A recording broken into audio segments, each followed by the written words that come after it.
हर हर महादेव मित्रांनो. आज आपल्या चारधाम यात्रेचा 18वा दिवस.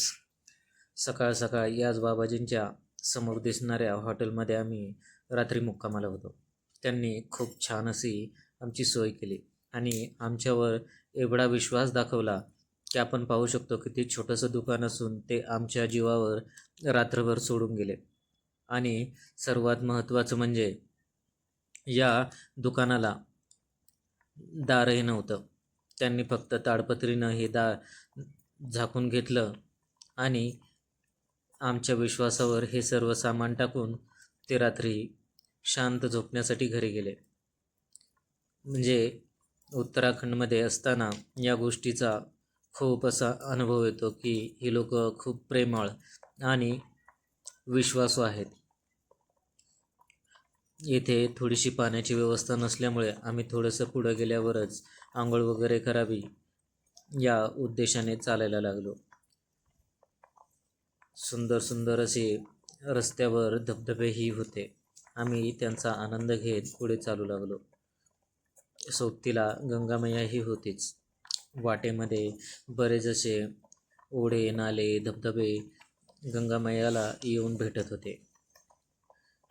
उंच उंच असे डोंगर आणि त्याच डोंगरात असलेले उंच उंच झाडं, हे नैसर्गिक सौंदर्य पाहून मन अगदी प्रसन्न होत होतं. आपण पाहू शकतो कशा प्रकारची ही धबधबे येथे आहेत. वळणावळणाचा रस्ता एवढा वळणाचा की समोरून येताना एखादी गाडीही दिसू नये एवढे वळणाचा. आपण पाहू शकतो कशा वळणावळणाचा हा रस्ता आहे. काही ठिकाणी तर रोडवर एक गाडीशिवाय दुसरी गाडीही पास होत नाही. आपण मागे पाहिलंच असेल की काही ठिकाणी यमुनेचं पाणी हे खळखळ चालू होतं, परंतु गंगेचं पाणी हे थोडंसं निवांतच आहे, एवढा खळखळाट नाही आहे. तिला भेटणारे अनेक ओढे, नाले आणि या परिसरामध्ये खूप असे धबधबे पाहायला मिळाले, जे की रोडवरच वाहताना दिसले. 8-8:30 वाजता मी गंगनानी या कुंडावर येऊन पोहोचलो. गंगनानी हे ठिकाण पराशर ऋषींची तपस्यभूमी म्हणून ओळखली जाते. येथे गरम पाण्याचं कुंड आहे आणि सर्वात महत्त्वाचं म्हणजे स्त्रियांसाठी वेगळी जागा आहे आणि येथे पुरुषांसाठी वेगळी जागा आहे.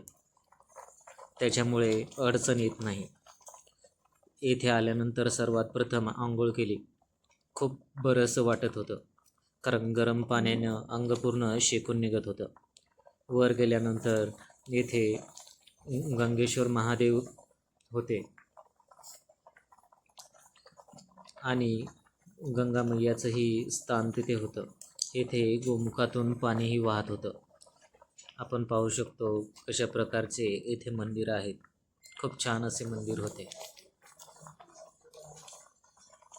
हिमालयन शैलीमध्ये बांधलेलं हे मंदिर या उंचावरून खूप छान असं दृश्य प्रदान करत होतं. संपूर्ण गंगा मैयाच्या प्रवाहाचा असलेला हा भाग आणि त्याच्या बाजूने असलेला हा उंच उंच डोंगर, याच्यामुळे प्राप्त झालेले हा नैसर्गिक सौंदर्याचा ठेवा बघण्याचा आज योग आला. खूप सुंदर असं. तेथेच काही प्रतिमाही होत्या. आपण पाहू शकतो कशा प्रकारे या प्रतिमा कोरलेल्या आहेत. येथून आता आम्हाला बर्फाच्छादित प्रदेश दिसत होता. उंचावर असलेला हा बर्फाच्छादित प्रदेश नजरेला सुखावत होता. वाटेमध्ये एक मंदिर लागले, तेथे आम्ही थोडीशी विश्रांती घेतली.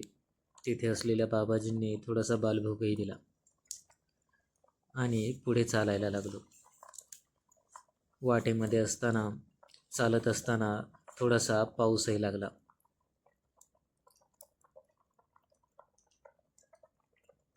विश्रांतीसाठी एका मंदिरामध्ये येऊन पोहोचलो.